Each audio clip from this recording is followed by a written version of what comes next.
There are moments in life that split your story into before and after. For me, one of those moments came on a cold train platform, standing near the edge, staring down the tracks, my heart pounding louder than the approaching train. I had reached the end of myself. My marriage had become a prison of betrayal and abuse. My husband, my husband, as my mother wisely named him long before the divorce, had stripped me of dignity and peace. His affairs, including one with my own relative, cut like daggers. The wounds were invisible, but they bled through everything. His words eroded me. His coldness made me question whether I was even worthy of love.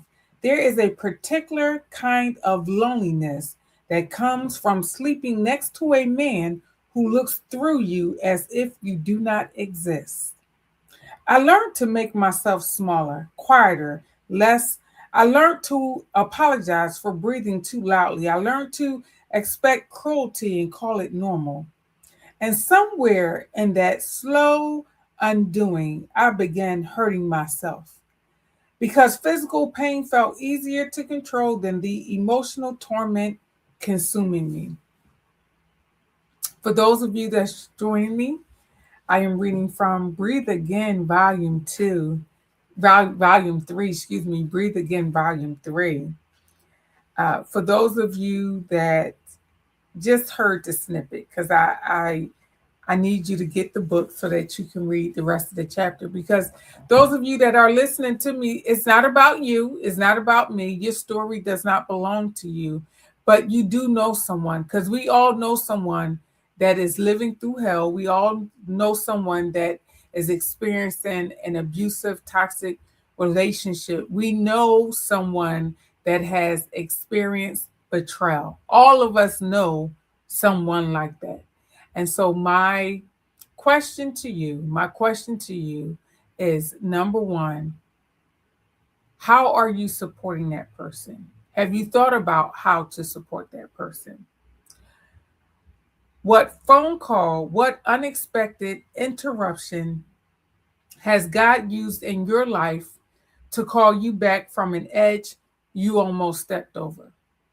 Think about that for a second. What has happened in your own life that called you back from the edge of going over a bridge, falling into the train track, or hurting yourself? What was that thing? Because maybe you one of those that life never showed up for you to the point where you wanted to end it. But for those of us, and I'm saying us, me included, who have been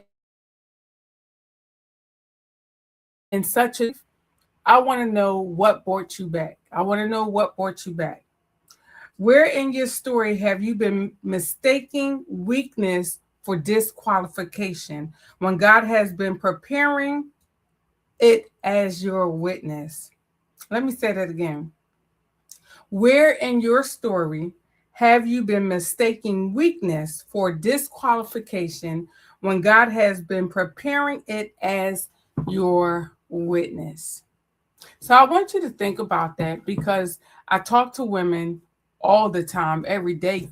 Quite honestly, I'm talking to someone and I am either talking them off the ledge, or I am talking them through and helping them process their own trial, tribulation, and victory. Because it's not all doom and gloom, and it gets better.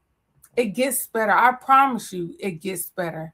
And I've had the privilege and the honor to coach and counsel thousands, over 20,000 women at this point, who were just like the women that you've been hearing me talk about, read about.